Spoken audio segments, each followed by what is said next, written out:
so I was asked to come and talk about media access, and in 15 minutes I'm going to try and cover how that applies to a setting like universities. So it's fairly brief, but what I'll also do is give you a website where you can go and find more information, and hopefully it will just give you some ideas about how you might approach this particular subject. So in the next slide, please. And in the next one, thank you. So in the context of something like university, what does media access actually mean? Well, because today is about deafness and hard of hearing students, I thought let's focus just on that. We actually deal with all disabilities, but that can be a different talk at a different time. So when you're thinking about media access with deaf students, it's fundamentally around captioning in a presentation and or on video material. So anything that's audio visual needs to have things like captioning on there. And that includes, as I've said, things like in-lecture and tutorial captioning, so not just videos or video material. And also, I think this is probably something where a lot of education establishments actually fall over, and I'll talk in a little bit more detail in a second about it, but it's thinking beyond the classroom and beyond teaching.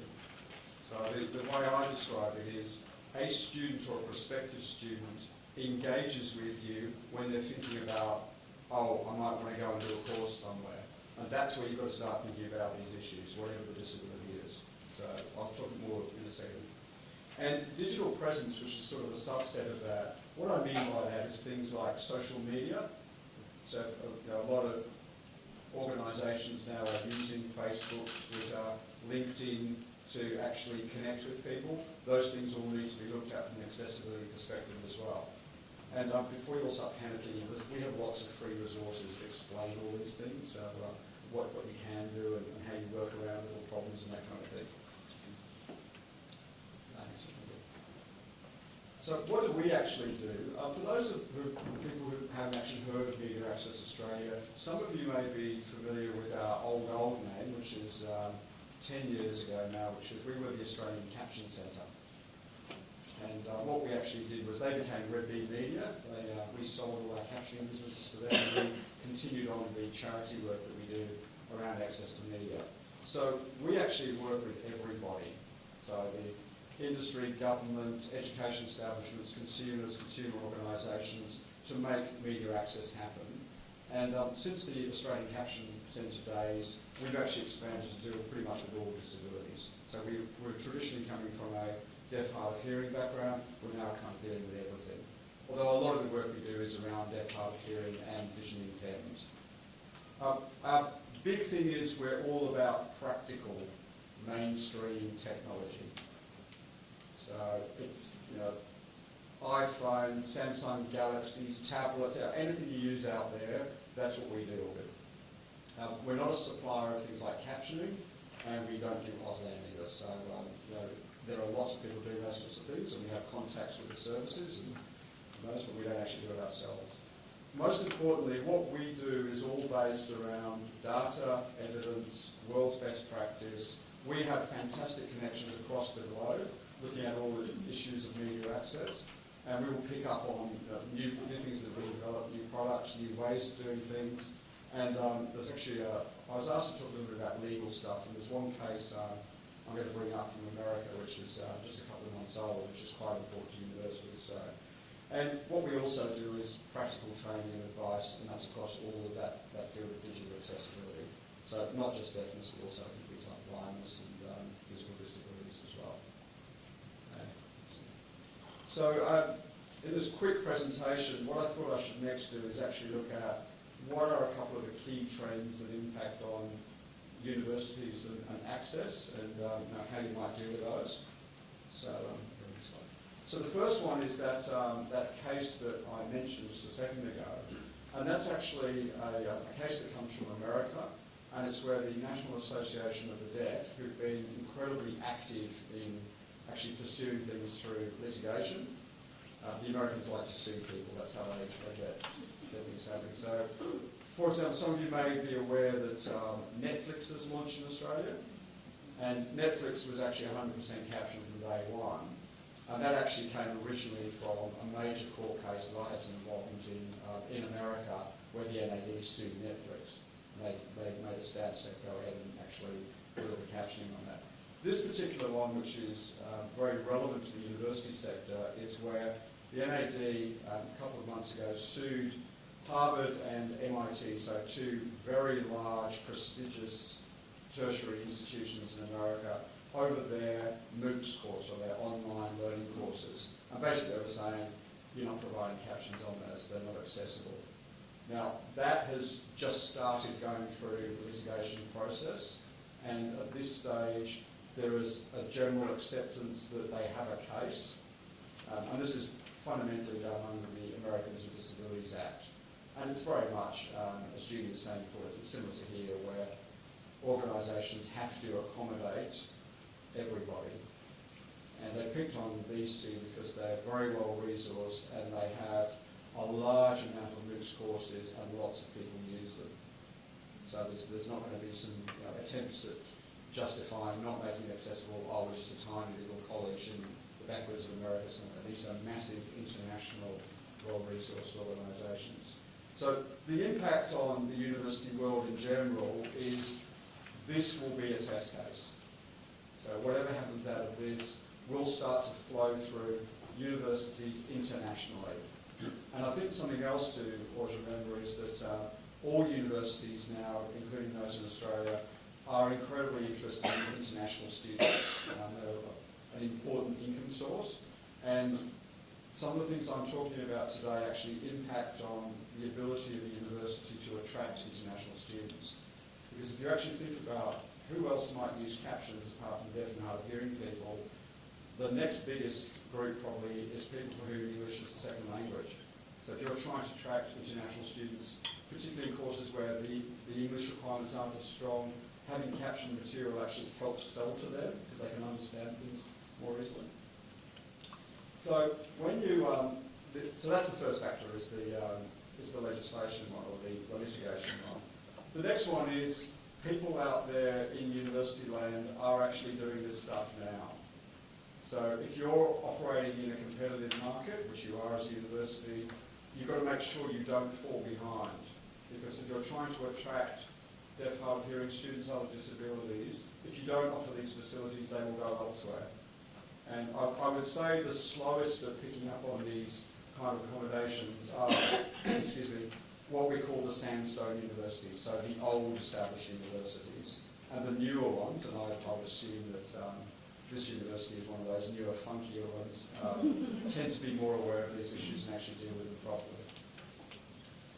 I think another important factor is that any deaf or hard of hearing students coming to this university are avid consumers of captions, and they know what captions are. They expect them to be on any media that they consume. So when they are watching television, when they are hiring DVDs, if people still do that, when they're watching video on demand services, when they sign up for Netflix, when they're watching YouTube clips, they expect to see captions on there. So the natural extension of that is, well, when I go study, I expect there to be captions in my study environment as well. So you need to meet those expectations. And as I just said, what we're finding now is more and more stuff is just being captioned. And it's less about traditional media and more about anywhere you see media, whatever form, you are starting to expect to see captions there. So thinking about what does that mean really in key terms for universities and what should you deal with, the first thing I'd say, and I know that Judy mentioned the legislation, but she was quite correct in my opinion in not doing that first, is it's really important to get started.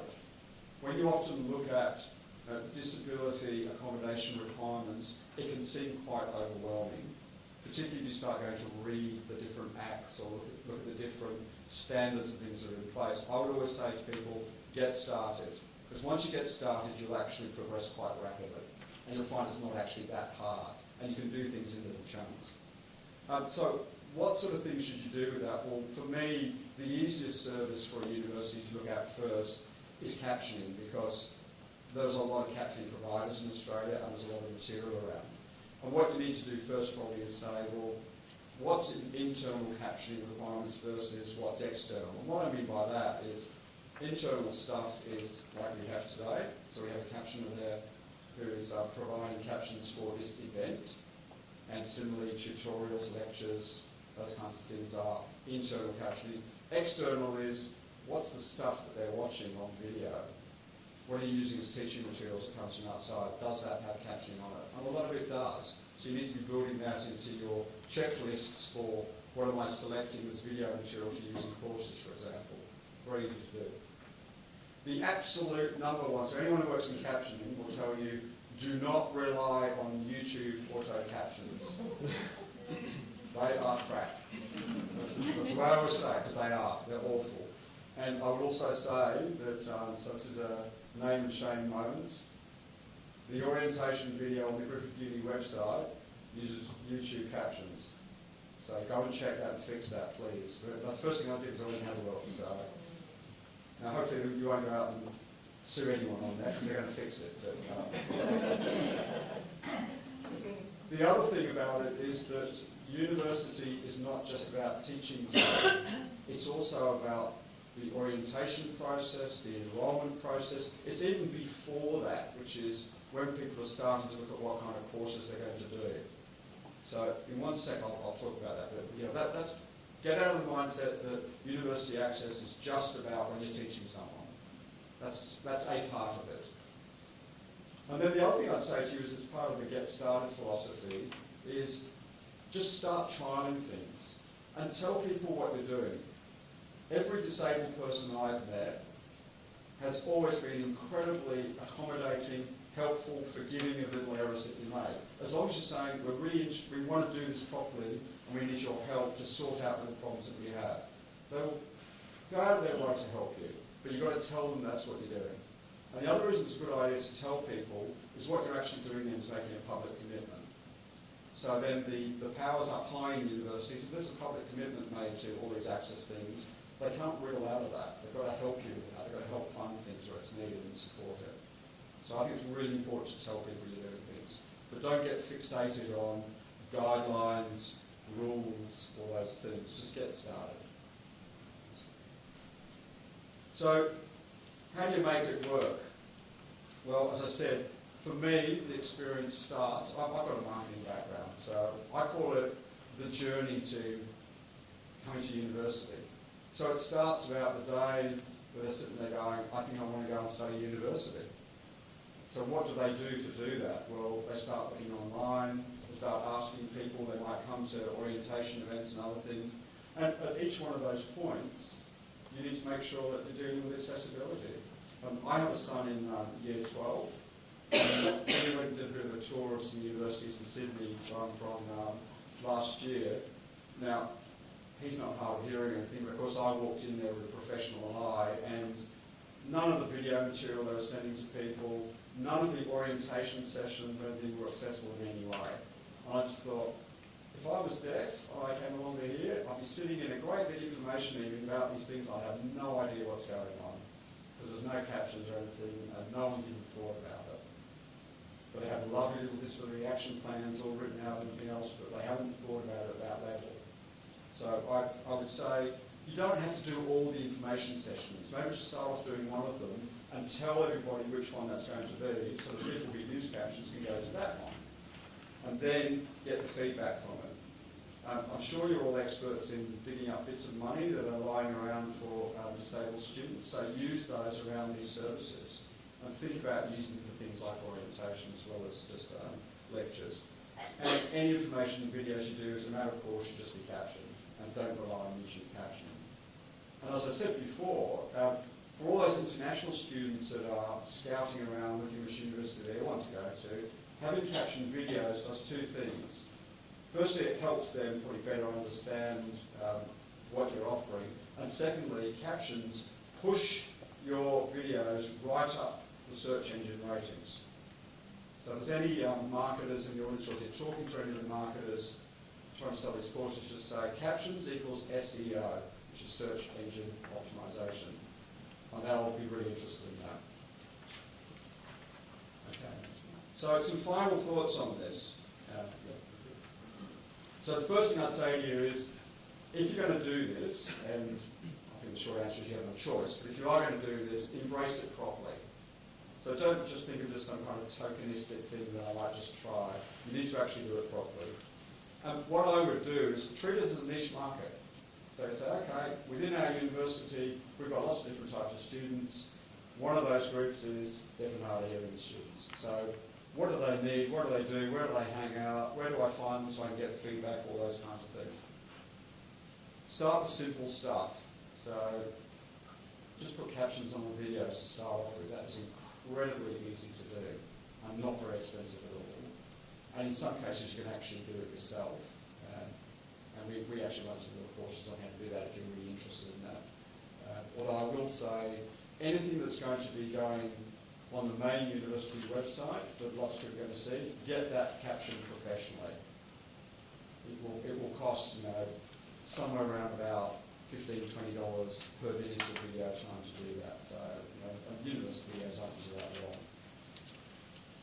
The other thing I would do is, we've dealt with a few universities over some of these issues, and I know that the main problem people, and I know there's some of you here now, but you're not the problem people because you're here, but the main problem people are academics. Because they are the hardest to get to, and they do stuff which is not part of their teaching when they go, oh, I saw this really cool video that explains that concept last week and I'm going to give it to my students next week. And you can guess that that won't be captioned.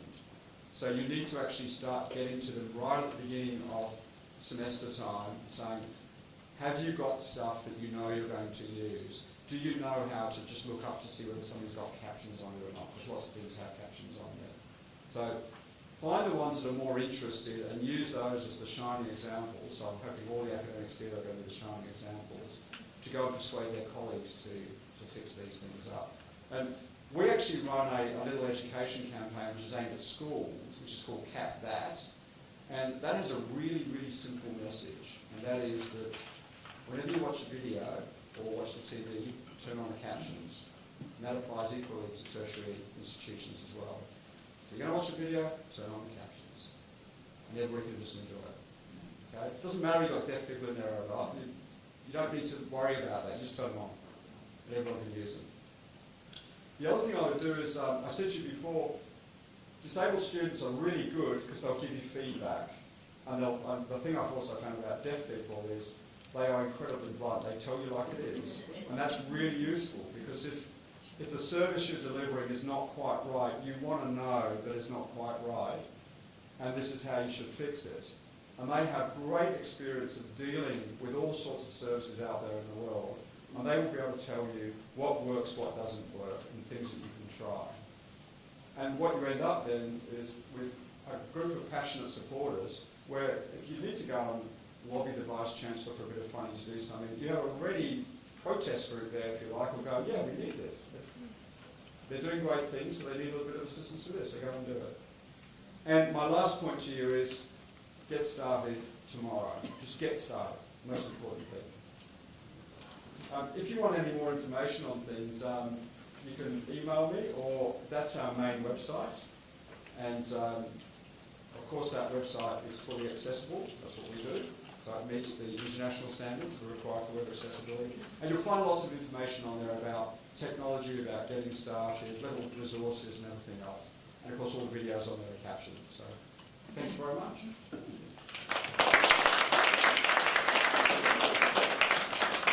Just before we run away, Alex, thank you so much. Thank you so much for your presentation. It's wonderful. I'm just wondering, we'd like to have some questions from the floor. If anyone has any questions, if you'd like to provide the answers, you can. So, any questions? Down the back? Hi, Is our roving mic? I'll just speak really loudly. I would stand up, but I just don't want to get in the video. Okay. Hello? Yes. Okay. Hey Alex, my name's Joe. I'm the videographer here. And I've just started, so don't blame me for closed captioning. I do have a question. Is there any good software out there that can do it automatically? Okay, it's a very good question, a very common one. There are a number of software programs that you can use, and there's information about those on the website. I will say to you as a professional trying to do these things, the hardest thing to do in producing captions for things like video is timing of them, so that they synchronise with the soundtrack. And what you actually do is you use the YouTube auto caption facility to time them properly, because that's the one thing it does really well. And then there's actually ways you can go in there and edit the captions so that they're proper captions, not something that it's created. On our website there's information about how you can do all that, so I'll go there first. And please email me separately if you've got any further questions, because one of my colleagues is an ex-captioning provider, so he's the expert on all the little bits and bobs around it. So yes, there's stuff out there you can do it yourself. Are there any others? I'll be around for a little while at the end as well if people want to come up, if they think of something else and want to come and ask me.